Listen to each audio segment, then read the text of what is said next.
Voilà, grosso modo, si vous voulez, jusqu'à l'arrivée du prophète salam, à Médine et le choix du lieu de la construction de la mosquée, le choix aussi du lieu d'habitation du prophète Mohammed alayhi salatu wassalam. Très rapidement, très furtivement, il y a plusieurs leçons à tirer, si vous voulez, de cet événement. On va essayer ensemble, si vous voulez, à énumérer les leçons à tirer de cet événement. Moi, je commencerai rapidement par vous parler de la datation, si vous voulez, de l'adoption par les musulmans de cette date de l'Hijra comme début de l'histoire de l'islam. Parce que après la mort du prophète Mohammed alayhi salam et celle de Abu Bakr, Omar, le deuxième calife, a réuni les grands compagnons, les grands décideurs de la cité musulmane, pour leur demander de choisir une date, n'est-ce pas, pour commencer parce qu'il y avait des décrets, il y avait des missives envoyées au roi, au César, au Héraclius, voilà, de dater les pensions, donc il y avait toute une gestion administrative donc il fallait dater, n'est-ce pas? Et pour dater, il faut que le calendrier débute de quelque part, n'est-ce pas? Voilà, adopter le calendrier des Juifs, des chrétiens, de l'islam, et de l'islam, la naissance du prophète alayhi salam, il n'y avait pas une certitude quant à la date de naissance du prophète alayhi salam, sinon l'année Am al-Fil, l'année de l'éléphant, n'est-ce pas, où Ibrahim a voulu détruire la Mecque. Voilà. Donc c'était pas une bonne idée. La date du décès du prophète alayhi salam, ça risque de renouveler la tristesse, l'affliction des musulmans. C'est pas l'idée, ce n'est pas calfeutrer la Oumma dans une sorte de deuil éternel, n'est-ce pas? Voilà. Et donc il y avait plusieurs propositions jusqu'à cette proposition de l'Hijra. Mais l'Hijra a eu lieu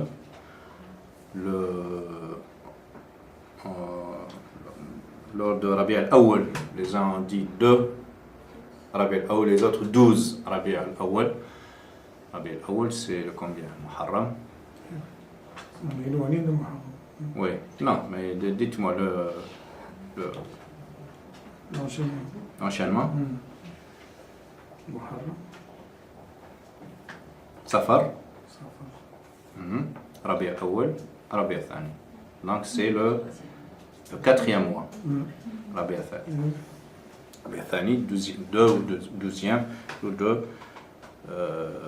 du 4e mois lunaire. Mais ça n'a pas été adopté. Donc ils ont pris Am al-Hijra, mais pas Shahr al-Hijra, n'est-ce pas? Ils ont préféré commencer par l'après-Hajj. C'était la proposition d'un compagnon. Un Muharram, c'est lorsque les gens sortent de la sacralité de l'Hajj, de Yawm al-Hajj al-Akbar, n'est-ce pas? Donc, et le mois suivant, immédiatement, c'est Muharram, n'est-ce pas? Ils ont commencé la date depuis ce jour. Imam Malik, notre imam, jusqu'à la fin, il n'était pas d'accord. Lui, il est venu 90 ans après, n'est-ce pas? Presque 90 ans. 80 ans après cette décision. Et lui s'est inspiré d'un verset coranique que moi-même je lis toujours et je n'ai jamais soupçonné qu'il y avait possibilité de tirer une conclusion de ce verset.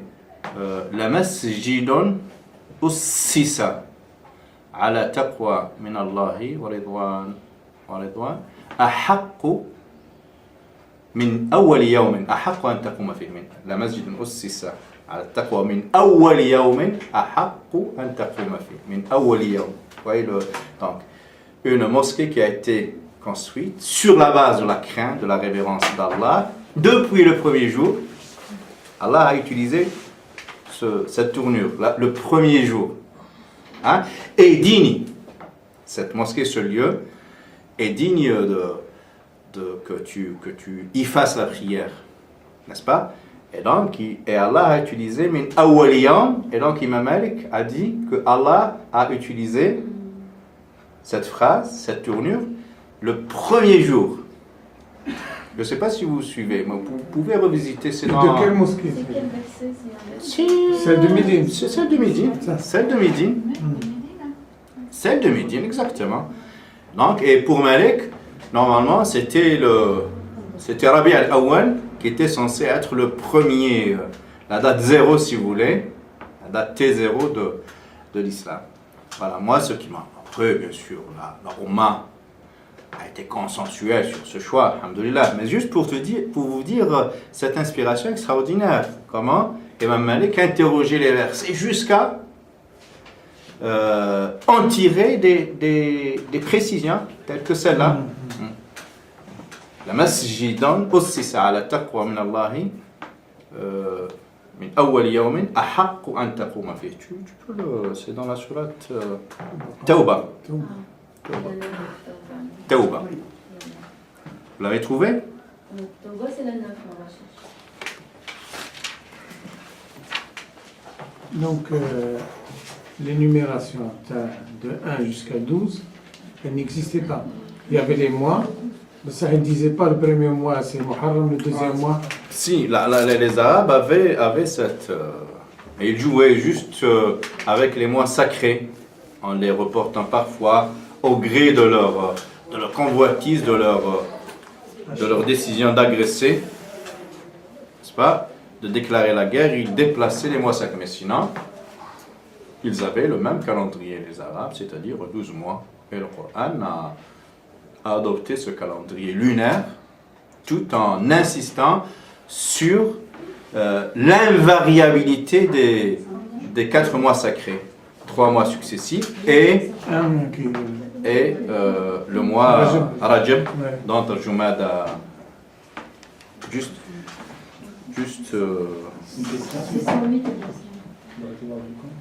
وما هي الحكمة الإلهية وراء هذا؟ لأن الله سبحانه وتعالى دائما يوفق عباده على اتخاذ القرار الصحيح. لأن بالأخذ يعني هذه c'est une grande décision que الأمة كاملة واقفة عليها qui n'est pas une décision يعني anodine on va dire. يعني شنو هو الحكمة الإلهية أن تكون هذا الخطأ إلى يومنا هذا؟ Non mais loin de moi l'idée de qualifier ce choix d'erreur, non. Je dis que l'imam Malik avait proposé ce choix et en justifiant son choix par cette allusion. Parce qu'on ne peut pas dire que c'est un argument. Oui. الإشارة. لو كان نصا في المسألة لما اختلف الصحابة. Si le texte était aussi éclatant, aussi évident, l'unanimité, le consensus des compagnons ne se serait pas fait autour d'une autre décision. Non, juste pour dire que Imam Malik, nos imams, ces grands imams, que des petits délinquants, fraîchement convertis à la foi, rédigent des livres contre eux et ils appellent pour les uns Imam Malik radhiyallahu anhu, Imam al-Halik. Et oui, Imam al-Halik, c'est eux dans Imam Malik. كل شيء في الآية هالك إلا وجهه. الهالك c'est le fait de mourir. C'est pas une... Mais le simple fait d'avoir cette intention d'injurier un grand imam en faveur d'un anonyme, d'un amateur, c'est gravissime quand même. Ces gens-là, dans toute leur vie, étaient inspirés par le Coran, jusqu'à ce genre de détails. C'est juste ça que je voulais dire. Voilà. Après, le texte n'est pas évident, si tu veux. Voilà. La désignation de la date, c'est pas une révélation. Là, La désignation de la date, que c'est Muharram qui est le premier mois de... ça, c'est les Arabes qui adoptaient déjà ce calendrier. D'accord, mais Voilà. le premier jour de l'histoire, Voilà, la première année, donc, c'est les Muharram- hommes qui l'ont indiqué. Muharram, il a préexisté à l'islam. C'est sûr et certain. Voilà. Oui, les 12 mois. oui. Mais le choix de Am al-Hijra, c'était une adoption islamique à l'époque de Omar. Omar. Donc, Exactement. voilà. Sinon, le calendrier, et Allah lui-même, il en parle dans le Coran, dans la même sourate. إن عدة الشهور عند الله 12 voilà, إن عدة الشهور عند الله 12 شهرا في كتاب الله يوم خلق السماوات والأرض منها 4 حرم فلا تظلموا فيهن ذلك أنفسكم. الدين القيم.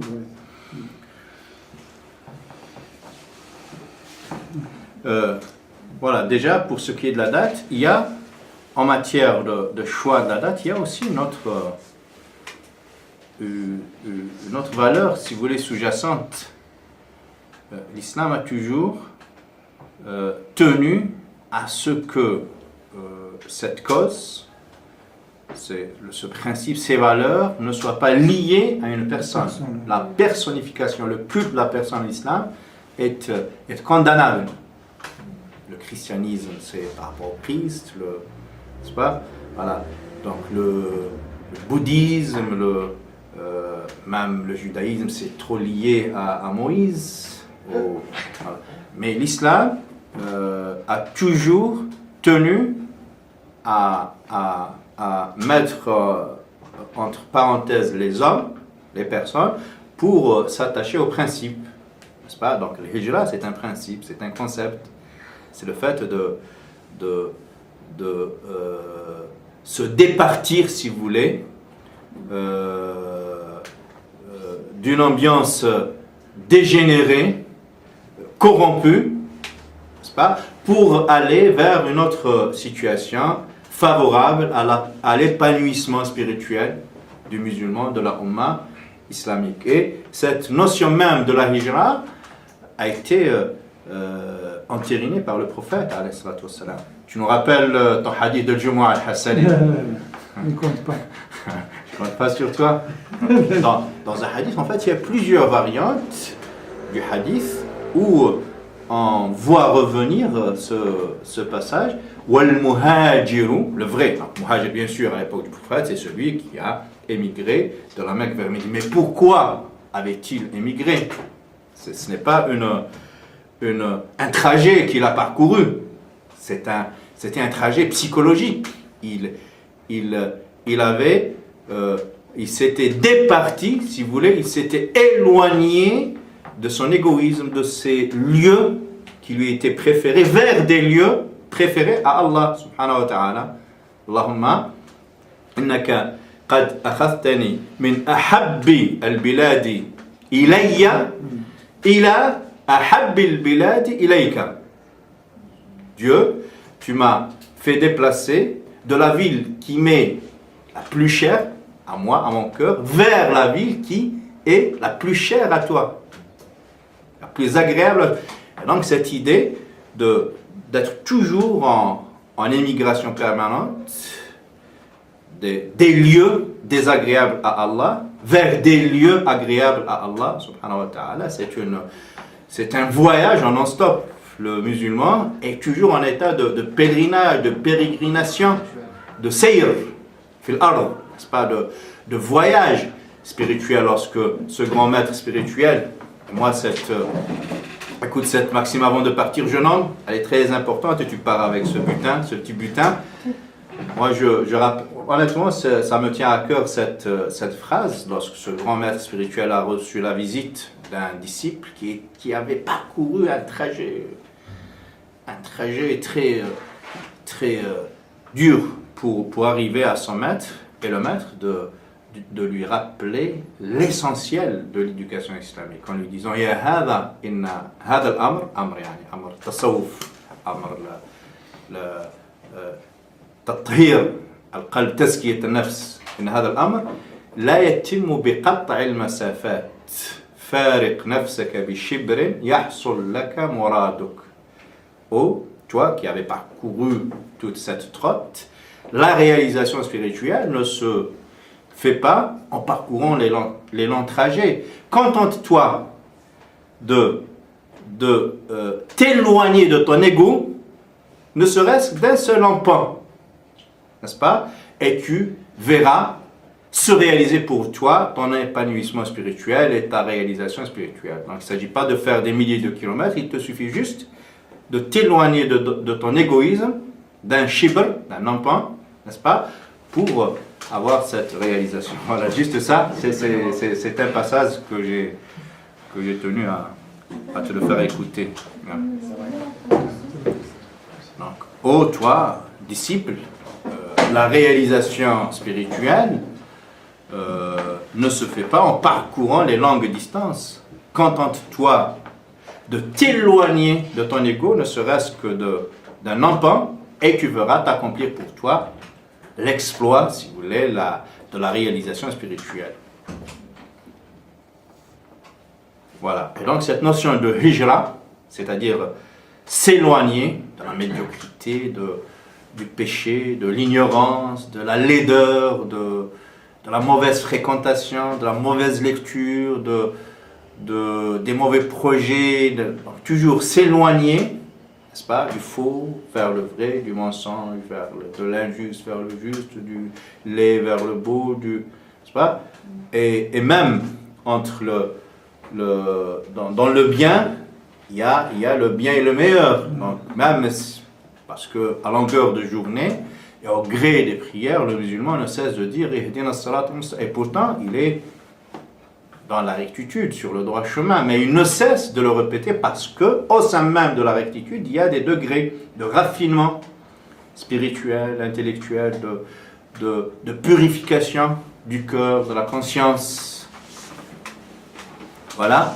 Et donc cette notion de hijra, toujours s'éloigner, et à chaque fois de s'éloigner d'un bas lieu, de lâcheté, de bassesse, de médiocrité, de corruption, on établit des remparts derrière nous, n'est-ce pas, entre nous et ces bas lieux de corruption, de manière à s'entourer de toutes les garanties de ne pas récidiver, de ne pas revivre ces lieux de débauche.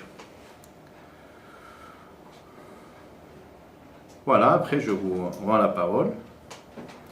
Si vous avez, et Dieu sait qu'il y a plein de leçons à tirer de cette hijra, de cet événement. Voilà, si vous avez en mémoire quelques leçons, marhaban, mais essayez d'être bref pour permettre à tous de prendre la parole, Inch'Allah. Vas-y, Salahuddin. J'ai 2-3 questions, je vais commencer une, Inch'Allah, si vous avez le temps. Des questions ou des propositions de leçons? Questions? C'est un peu mélangé, on va dire. Ah, mélanger, allez. Juste, on regarde la vie des prophètes, toujours il y a miracle et illusion, par exemple.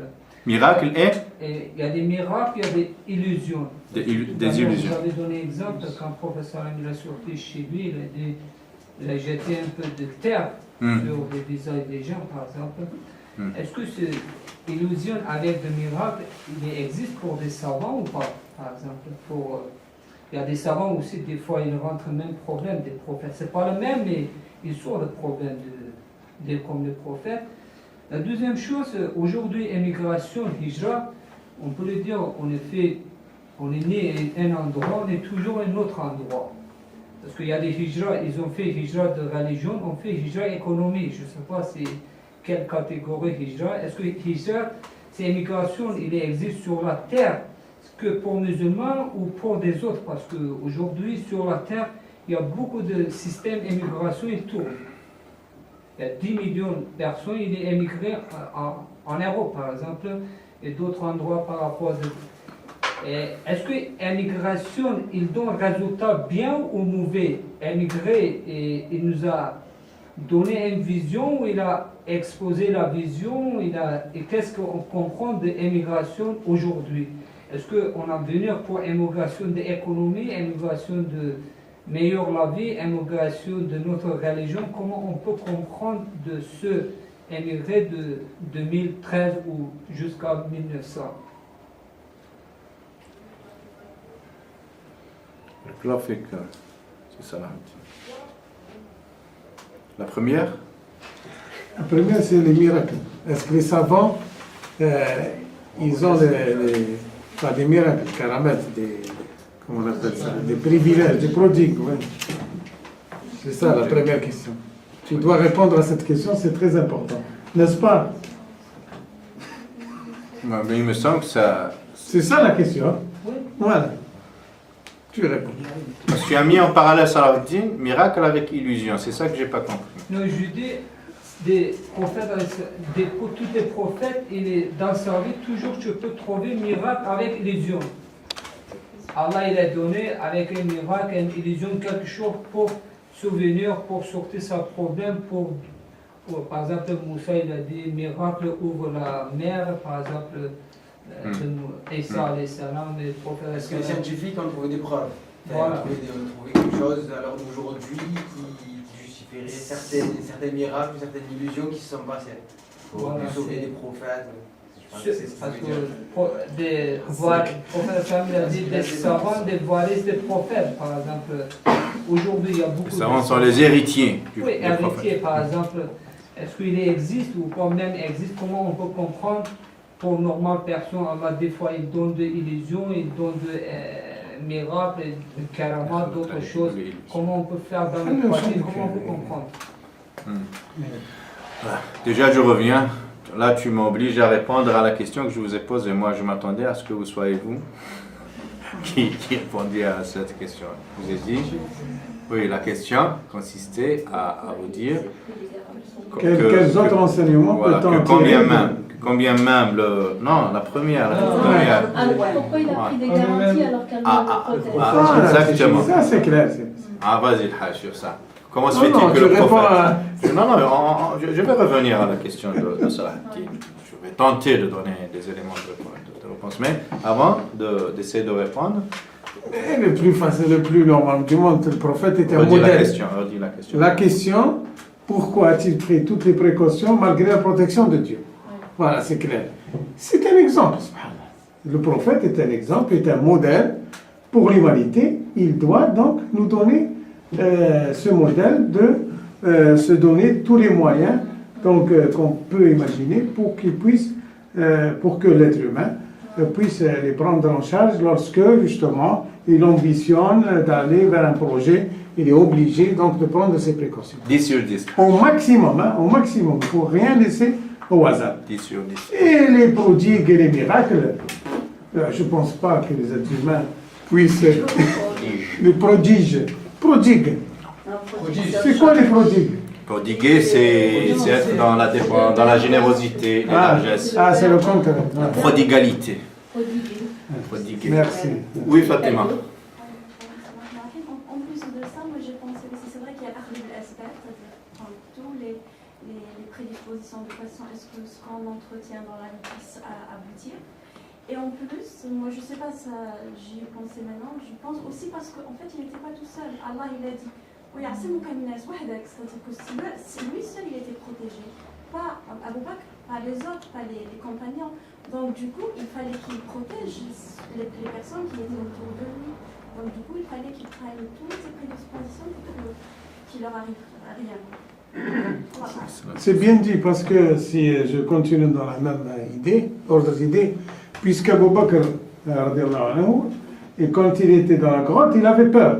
Oui, Il avait peur puisque, si tu veux, les ennemis ils étaient juste à côté. Il avait peur pour le prophète, pas pour sa De personne. toute façon, il a éprouvé cette peur. Il a éprouvé cette peur et au prophète de lui dire, ما بالك اثنان ما ظنك باثنين الله ثالثهما. Voilà. Qu'est-ce que tu en penses lorsqu'il y a deux et que le troisième, c'est Dieu qui est là, qui nous protège. Donc, c'est vrai, parce qu'il a pensé un peu à la psychologie et l'état d'esprit de Abu Bakr à ce moment-là.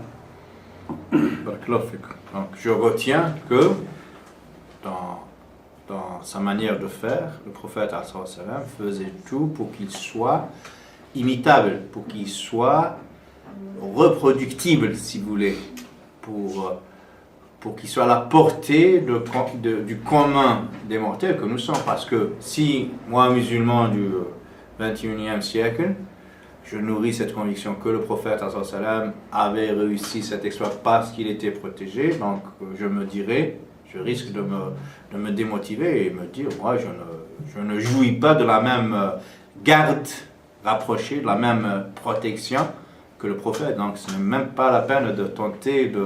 Voilà. Mais agissant de la sorte, le prophète faisant fi de la protection divine, c'est pas ne pas utiliser cette protection divine, c'était justement pour nous démontrer qu'il était imitable, qu'on pouvait l'imiter, n'est-ce pas, en empruntant toutes ces causes, toutes ces précautions pour mener à bien, pour se frayer pour nous-mêmes et pour notre cause, pour notre bonne cause, un chemin quelque part où nous serons. Voilà. Je reviens vers toi. Il y a un autre voyage où il n'a pas pris de précaution. C'est celui de Isra al-Mi'raj. Là, oui, celui de l'Isra. Il a fait ce voyage, mais pas avec les moyens qu'on connaît, nous. Tu parles d'Isra ou Taïf, comme a dit Fatima? Non, l'Isra. Isra. Il a fait bien un voyage. Oui. De la Mecque à la Palestine. Mais c'est pas lui qui a fait. C'est pas lui. C'est le prophète qui l'a fait. Non, mais il a été transporté par Allah. Oui, mais c'est un voyage. Justement, c'est pas reproductif pour nous, c'est ça qui... Ah oui, ça c'est pas... Oui. Voilà, il a fait sur un cheval et et pourtant, il est bel et bien reproductible. Maintenant, lors des 5 prières, on est censé faire cette ascension vers Allah subhanahu wa ta'ala, être dans le recueillement, n'est-ce pas? Parce que dès que tu dis Allah Akbar, Allah, il est en face de toi à exaucer des doigts, à répondre au tic au tac, n'est-ce pas? À tout ce que tu dis, Alhamdulillah, il te répond, Rahman al-Rahim, il te répond, comme ça a été dit dans le hadith du prophète Mohammed.